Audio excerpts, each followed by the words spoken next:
welcome into the program. This is your Course to Retirement with Grand Rapids Certified Financial Planning Professional, your resource, ladies and gentlemen, for a common sense approach to your financial, investment, and retirement planning decisions. He is Ron Corser, CFP, founder at Cornerstone Retirement Partners, always bringing important topics to light and for conversation here on air, for education about your money. And Ron, we certainly appreciate that. Well, it's a fun topic actually to talk about. Hello, Peter, and hello to everybody listening to today's program about college planning, college financing. How do we get our kids through whatever they're going to go through with college without mortgaging our futures and theirs, and hopefully they're getting a good education. It's a bigger topic, I think, than a lot of people realize until they really get into it. So we're going to talk about a lot of things, kind of on a 30,000-foot level, but we may bring it down a little bit. Again, I'm Ron Corser with Cornerstone Retirement Partners. If you have questions about how do we plan for our children's college, what do we do, what are the options, what are the landmines that we have to be aware of, give us a call here at our office, 616-301-2581, 616-301-2581. We can help walk you through some of the kind of the roadmap, if you will, with landmine markings and all of that stuff, so you can do it well and do it in the most feasible way possible. You know, we all want the best for our children. I do for my children. They're a little older, but I have grandchildren now. And we're starting to talk about what are we going to do when they get to that age when they're no longer in high school. And it's a big decision to make. And what I tell people is I caution them and I say, please don't just jump into this college planning, I got to go to college thing without giving it a lot of thought. First and foremost, think about this. As a parent, you know your child better than anybody else, better than teachers, better than the neighbors. You know them. You know what their gifts are. You know what they don't like to do, even if they're gifted with it. You know they're good, the bad, the ugly, everything about your child. So what I tell people is that be very, very careful that when you're talking with your child or you're thinking about what's going to happen after high school, that you put them in the best position, give them the highest probability of success in whatever they end up doing. Now, we're going to talk about college planning here, but keep in mind, there's a whole nother option out there that sometimes gets overlooked, and that is learning a real skill. And I'll give you a great example. I have 5 grandchildren. My eldest granddaughter, who is going to be 17 this year and is going to be a senior in high school, has this fascination with doing hands-on work. I asked her over Easter what she was thinking about doing, and she says, I think I'd like to be a welder. And I thought, that's a great decision. It really is. It's not that she's not smart, but she doesn't really have an interest right now in what we might call the learning experience. She's enamored with working with her hands. She's in the 4-H club. She loves doing that kind of stuff. And I said to you, if you become a welder, there's opportunity there, and you can make a really nice living. So one of the things I always caution folks when they come in, especially grandparents, or we're going to talk about it, is how do you kind of point your child or your grandchild in a direction that's going to give them the best probability of success. So we're going to talk a lot about college planning, but don't overlook the other option. And I'll talk about a couple other ways to approach college planning too. Again, my name is Ron Corser, Cornerstone Retirement Partners. If college planning is high and important and a red spot on your radar, give us a call at 616-301-2581, 616-301-2581, or go to our website, www.cornerstone-rp.com. That's www.cornerstone-rp.com. Put your information out there. We'll reach out to you and help you through this college planning maze confusion thing that always sets in with people. So let's start. One of the first things to do that I always caution people, we've talked about it, is prioritize what you want to do and where you think your child may want to go. So let's assume we're just going to focus on the college experience. you have a lot of options. Starting from local, you can go to, and this was a great one for me when I first went to college way back in the day, is go to a local junior college. I stayed at home. I was a lousy student, believe it or not. And the best thing that could have happened to me was junior college because, ladies and gentlemen, you may find this hard to believe, I flunked out 2 semesters in a row in junior college. And if I'd have gone away to school and spent all that money, it would have been a disaster. So, but going to a local junior college can be a great experience. It gives your child or grandchild the experience of doing something away from home, even if they're living at home. It gives them experience in college curriculum. It gives them experience in trying to plan their days so they show up for class, do their homework, and see just how far they can go. So that's one solution. Another solution is to find a local college where they can still stay at home. Now, a lot of the college experience is wrapped around getting away from home. But sometimes that college experience of getting away from home can turn out to be a disaster for some kids. It's way too much freedom and way too much no adult supervision, so to speak, that they can run into trouble. But not all kids do. So it's a good experience to get away from home for a while, and maybe you'll like it. So that's another option. The third option is to say, well, I want the very best no matter what.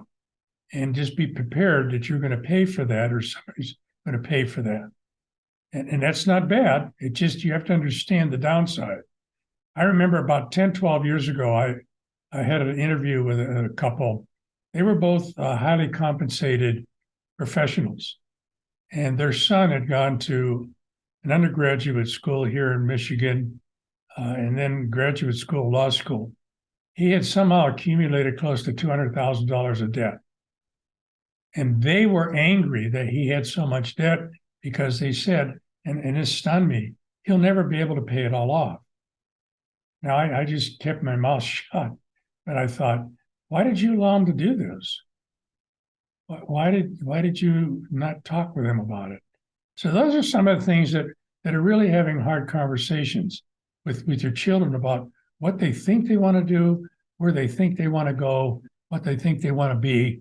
And again, don't discount the idea of maybe working a little bit before going to school. So if you're thinking about college, and let's pretend now that this isn't the first time you thought about it because your child just graduated from high school, he's 18 years old or she's 18 years old, and now it's time to figure out what to do about college. Let's assume that you've done some pre-planning earlier in that child's life. How can we do it? Well, you could have saved some cash. You could put money, if you have younger children, into colleges, the state's 529 plans. You get to put money in there, and if it's used for education, it comes out tax-free. And that's a great benefit. If you have Roth IRA accounts, that might be a place to save for college also, annuities, and particularly life insurance. And I stress this, particularly this last one. My son and his wife are highly compensated, highly educated professionals. And they have 2 daughters, my granddaughters. I love them dearly. When they were 3 and 1, we actually set up 2 life insurance policies, one on my son, one on my daughter-in-law, that they would put a certain amount of money in every year. And by the time the kids turned 18, they would have a low six-figure cash value that can be used to fund college experience. For them, it made great sense. That's an option. That's not sometimes the option for a lot of people, but it's something that I think gets overlooked a lot. You know, we know about 529 plans. We know about just setting money aside. But the use of life insurance, particularly if you have young children or grandchildren, can be an exceptional approach to college financing if it's properly structured. So my suggestion is, if this is important to you, give us a call. I'm Ron Corser with Cornerstone Retirement Partners, 616-301-2581, 616-301-2581, or go to our website, www.cornerstone-rp.com. Put your information in there. We'll reach out to you and help you. we can try to help you structure a savings plan for your children if college is one of the ultimate places that you want them to go or they want to go to. So it's an important way to do that. Now, here's something that is really important, and I'm going to kind of put two things together. What's the role of grandparents when it comes to helping their grandchildren? I'm a grandparent. I got 5 grandkids. I think probably 3 of them at this point in time will probably want to go to college. 2 of them, probably not. I mentioned my granddaughter who maybe wants to be a welder, and I have a grandson who is he's got an engineering mindset and mechanical. He's the kid, if you give him a toaster, he'll take it apart and put it all back together again and be happy. So what does the role of grandparents play? Well, I'm a grandparent. So what do I do for my grandchildren? Well, for my one son and daughter, we created a life insurance program for funding of the college. What have I done for the other ones? Well, the other ones, they haven't had as much time with my daughter and her husband to figure this out. So one of the things we can do as grandparents is that we can pay directly. If they decide to go to college, we can pay for some of those expenses directly, books, tuition, those kinds of things. And it's not going to count against the child's ability to get other sorts of government grants and stuff. But it's a good way for grandpa and grandma to help finance some of their education. So that's one thing we can do. Another thing we can do as grandparents is just figuring out what kind of legacy we want to leave. Now, that doesn't mean we have to plan on dying in the next 10 days. It just means that it's part of estate planning. You plan for what are we going to do with the grandchildren? And when I talk to clients, they want to leave them some money. They want to make sure that the kids don't just, spend it frivolously, but they want to do something for the grandchildren. And sometimes it's a great discussion we have with grandparents. What is it you really want to do? Well, they say, well, I want to help them out. Okay, how do you want to help them out? Well, I want to leave them a little bit of money. How much? $12. That's going to buy them lunch one day. Don't go there. Well, no, Lauren, let's be serious. I want to leave them several $1,000s, put it in a place where if they go to school, they can get it. If they don't go to school, I still have control over it, so to speak. There's ways you can structure those kinds of savings plans as a grandparent. And if you'd like to know more about this kind of a strategy, give us a call at Cornerstone Retirement Partners, 616-301-2581, 616-301-2581. Or again, go to our website, www.cornerstone-rp.com. Put your information in there and we'll reach out to you and help answer some of your questions that you have. Now, here's another option, and it's an option a few of our clients have put together, their children being the drivers of this. And when you think about it, it's a really great option for some kids. We have 3 grandchildren now, different grandparents. What they decided to do was join the military. Now, there's a lot of maybe controversy in some people's minds about the military. But you need to understand something. If you have a grandchild that wants to join the military, that doesn't mean they're going to be involved directly in combat. Less than 8% of all people in the military ever see combat. And that's because they're in the infantry, and maybe they've chosen that. But for example, we have one whose daughter wanted to become a nurse. They simply didn't have the financial means to really finance that through 4 years of undergraduate and then nursing and all of that. So what she did is she joined the Air Force. And she said, this is what I want to do. What's the commitment? So they basically, through her joining the Air Force, they financed her to become a nurse. Now, they gave her a longer commitment in the military, but guess what? She found out she really likes it. And isn't that great when your grandchild is doing something they really like and they're really good at it and they're very successful? Doesn't that just kind of make you want to smile and hug them? Well, that's what this little girl did. Now, the story even gets more interesting. She has become one of these rescue people that fly around in helicopters and train to help down pilots and things like that. Yes, she's a little bit of an adrenaline junkie. She's a gorgeous little girl, and she's tough as nails and stronger than you believe for her size. But that's one example of somebody saying, okay, I want to do it. And I'll give you another example. I have a friend whose daughter married a guy who wanted to become a doctor. And he really wanted long-term, he thought, to become an anesthesiologist, that's about 10 years of college and a whole bunch of thousands of dollars. So he again joined the military. They sent him to college, undergraduate. They sent him to doctor's school, anesthesiologist school. He gave him, I think, 6 or 8 more years. He got out of his commitment in his 30s, towards the latter part, no debt, making big time money as an anesthesiologist. So these are a couple examples I think that people don't think about. Yeah, it does maybe take a special kind of person to want to join the military, but it's another option. I think sometimes it's overlooked. It really is. So these are some things that grandparents can encourage kids to do or can do for their children. And as a grandparent, we can have a really great influence on our grandchildren, sometimes maybe a little more than the parents, because obviously grandchildren and grandparents team up to go against the grandkids' parents. It's like we double team the kids' parents and we're better at it. So those are a couple of things just to give some consideration to. Again, my name is Ron Corser, Cornerstone Retirement Partners, 616-301-2581. Now we're going to talk a little bit about these FAFSA rules, where you have to fill out a whole bunch of paperwork to see if how much money your child can qualify for government kinds of programs and stuff like that. It's important to fill these out right. I'm not going to go through the details in today's program, but saying that some changes have been made. Try to get some help with somebody who understands if you have confusion about how to fill these forms out.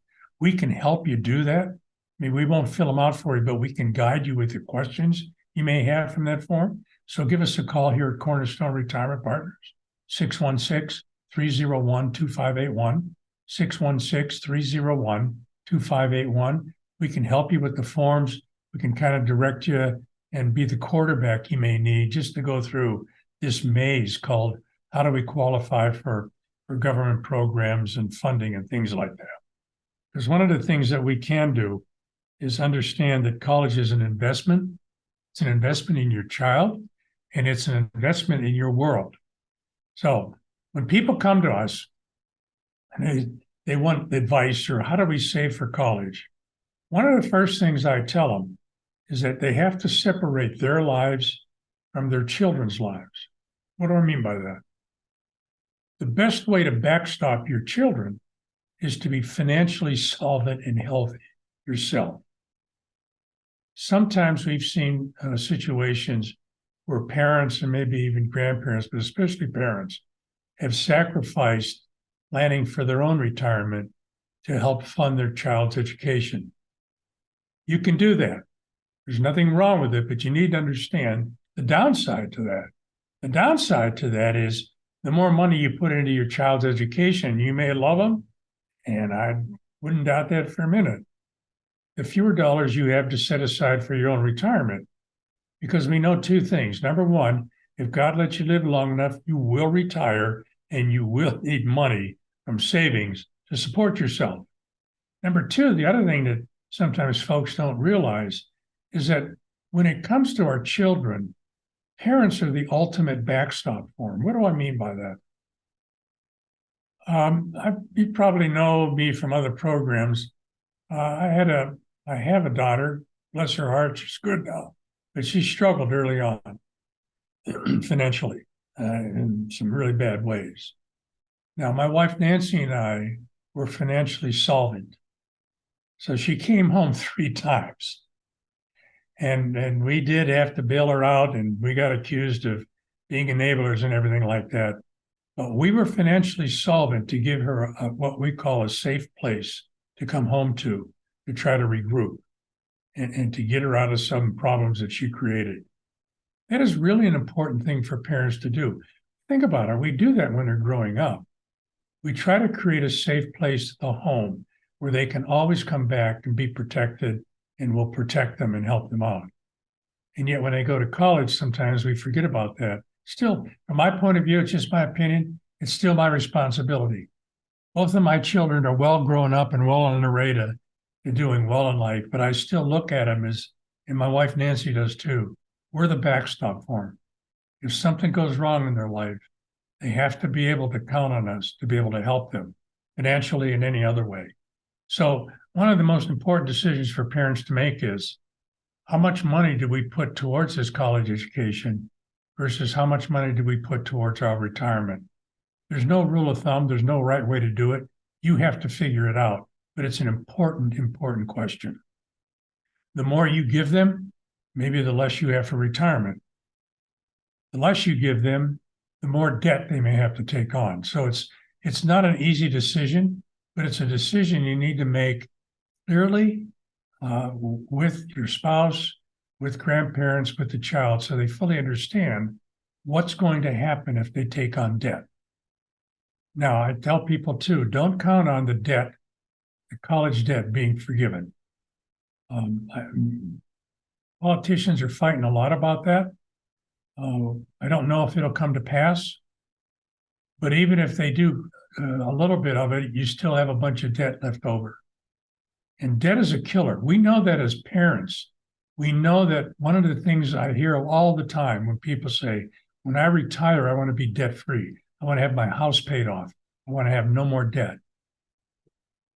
Why don't we take that same approach with our children, that when they get out of college, if they go, they want to be debt-free and not have debt, or a minimum amount of debt that's manageable. So that's an important consideration to think about. Give us a call if this is important to you and you want to talk about it. 616-301-2581. Again, I'm Ron Corser with Cornerstone Retirement Partners. 616-301-2581. We can help you sort through all the different questions and qualifications and all of that stuff with college planning. And we'd be pleased to be able to help you to do that. So there's a lot to this whole discussion. We've touched on some of the high points.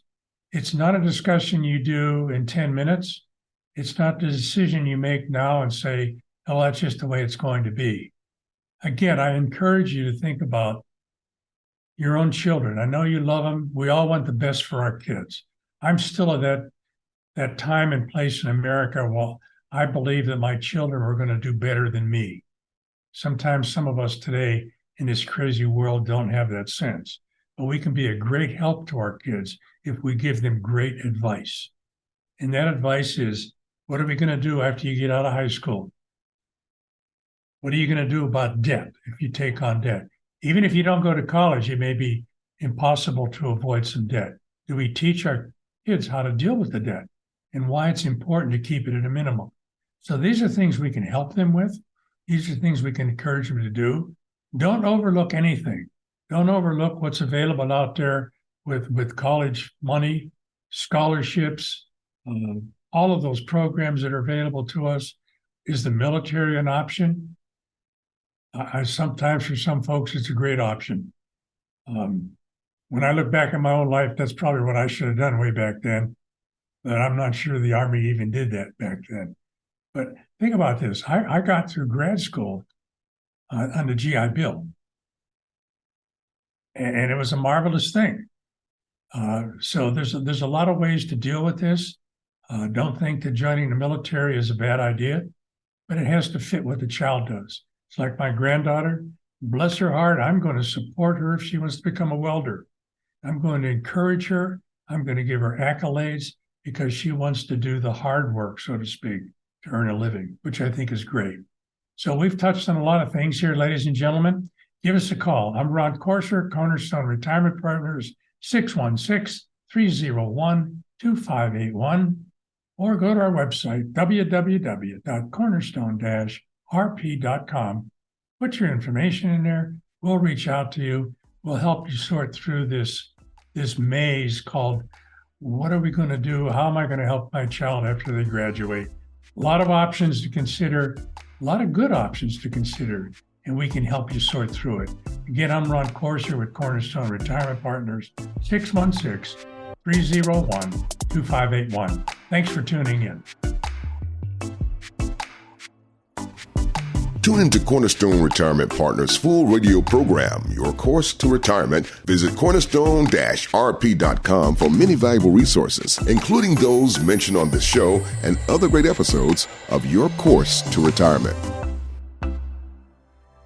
The content of this radio show is provided for informational purposes only and is not a solicitation or recommendation of any investment strategy. You are encouraged to seek investment, tax, or legal advice from an independent professional advisor. Ed Slott's Elite IRA Advisor Group is solely an indication that the financial advisor has attended training provided by Ed Slott and Company, passed biannual examinations on material covered at conferences and in webinars, and met other membership requirements, and does not constitute an endorsement of any kind. Ed Slott's Elite IRA Advisor Group members pay a fee for the educational programs that allow them to be included in the Ed Slott's Elite IRA Advisor Group. Membership does not guarantee investment success. Fiduciary duty extends solely to investment advisory advice and does not extend to other activities such as insurance or broker-dealer services. Advisory services offered through Brookstone Capital Management, a registered investment advisor. Advisory clients are charged a quarterly fee for assets under management, while insurance products pay a commission, which may result in a conflict of interest regarding compensation. Any investments and/or investment strategies mentioned involve risk, including the possible loss of principal. Any comments regarding safe and secure investments and guaranteed income streams refer only to fixed insurance products.